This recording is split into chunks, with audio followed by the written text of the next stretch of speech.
Joining me now to discuss is John Sitilides, a geopolitical strategist with Trilogy Advisors. John, thanks for being with us. Great to be with you, Michelle. John, Dan Raviv mentioned the president singling out Germany there. Germany has a plan to only spend 1.5% of its GDP, and that's on military, and that's by 2024, falling short of the 2%, which is required by the NATO agreement. Germany also is very dependent on Russia for its energy needs. It exports most of its gas from Russia, and there's a plan to increase that with a Nord Stream 2 gas pipeline. So does it make sense to ask the U.S. to help protect Germany from Russia when it's so energy dependent on Russia? A little bit of history is always useful for these perspectives, Michelle. Even President Eisenhower was concerned about our NATO allies considering the U.S. suckers in the alliance. And the Carter administration was actually thinking about trying to push the NATO allies to put in 3% above inflation. So these tensions between the United States and our NATO allies have a historical background. But what's happening now, I think, puts us at a crossroads. The Germans have made a decision, as you correctly noted, not only to increase, but to double their dependency on natural gas from Russia. While we have 30,000+ troops in Germany, and much of that cost is coming out of the U.S. taxpayers' budget. And the question becomes, what exactly is the mission of the NATO alliance? Are the U.S. and Germany, as the economic engine of Europe, in agreement as to what should constitute our defensive mission? And then how do we work with other issues such as Islamic terrorism in Europe, other issues involving Russia in the Black Sea, in the Middle East? And there's really never been a strategic dialogue about the future of NATO. So I think as long as we have all of these issues unanswered, we're going to continue to see these problems between the U.S. and Germany and a number of other NATO members as well. Well, to use your phrase, are the U.S. taxpayers suckers in all of this? Is the president right when he says that other NATO allies do still need to pay more, make up their fair share? I think the United States and our citizens have every expectation that NATO members that agree to be part of the alliance will put in what is the minimum that's required, the 2%. Any countries that don't are beginning to shirk their responsibilities, and then the U.S. begins to question, why should we be coming to your defense when you won't even put up the bare minimum to defend yourself as a sovereign nation state?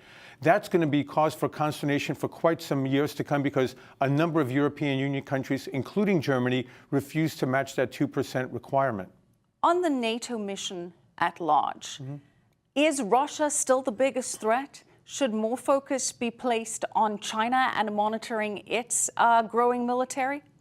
Well, there are two different types of threats, Michelle, and I'm not really persuaded that Russia is looking at any kind of what we would call a major kinetic operation anytime soon in Eastern Europe.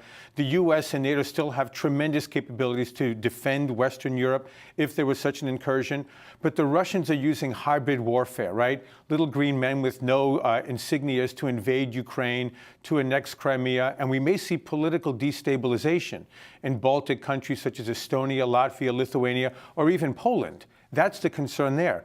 Whereas China's threat is not a direct military threat, but really undermining the cohesiveness of the European Union through the Belt Road Initiative and through 5G technology like that proposed by Huawei Technologies.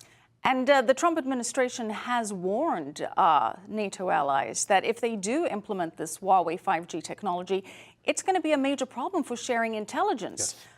But they don't seem to be getting the response that they want. The Europeans are still, for the most part, going along with Huawei.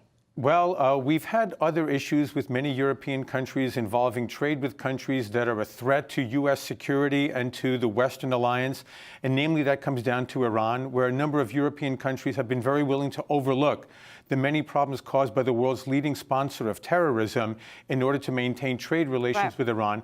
And they're looking to do the same thing now with China. So you actually have recommendations, say, from German authorities to compartmentalize their trade relations with China. Those that are the most militarily sensitive in terms of potential intelligence compromises, they would work more closely with the U.S. and other areas they'd like the U.S. to back off. All right, John, we want to get your thoughts on another issue facing NATO, and that is the delicate relationship between the U.S., Turkey, and Russia.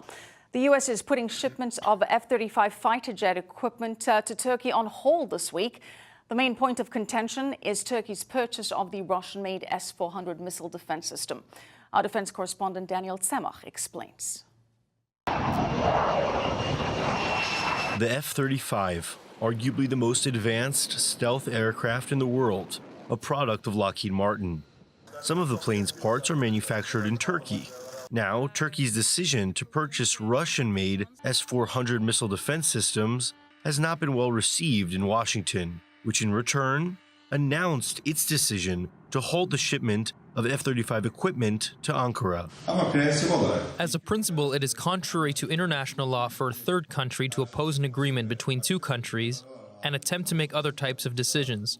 The whole world must see that the "I want this, it must be like this" mentality is no longer valid. We entered into this agreement with the Russian Federation. We're bound by this agreement. There's no such thing as giving or selling to a third country. Meanwhile, in the Middle East, Israel is the only power who has the F-35 in its arsenal. And should Turkey get hold of the advanced jet, Israel would no longer have an edge.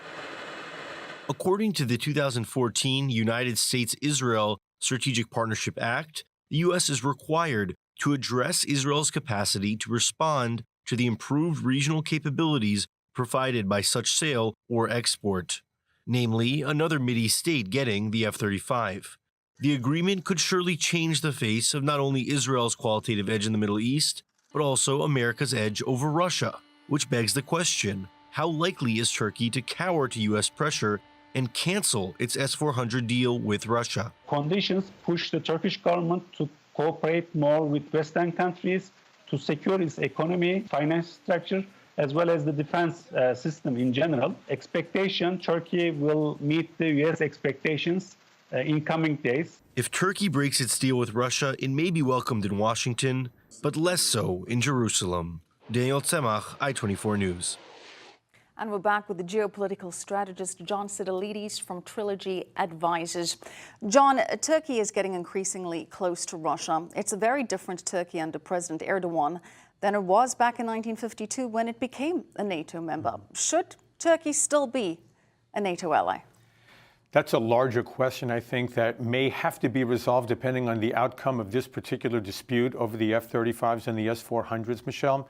So we see here, I think, two issues. One is the absolute lack of interoperability between the two systems. And it's very, very clear from the U.S. military on down that if Russia exports the S-400s to Turkey and they want the F-35s, our technological capabilities will be absolutely compromised by that sharing of technology inside of Turkey.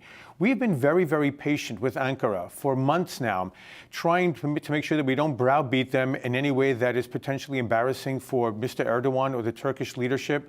But they seem absolutely determined to have both systems in a way that is incompatible with their alliance requirements. Then the larger issue is this mistrust from Ankara towards Washington, going back to the Kurds that we're supporting in Syria to help overthrow the Assad regime, as well as this demand for the extradition of Fethullah Gulen that Turkey believes was the instigator of the coup in 2016. So with this discord between Ankara and Washington on a number of issues, also hostility from Turkey against Israel, at least rhetoric hostility, which is the U.S.'s top ally, is it time to seriously reconsider having Turkey as a NATO ally?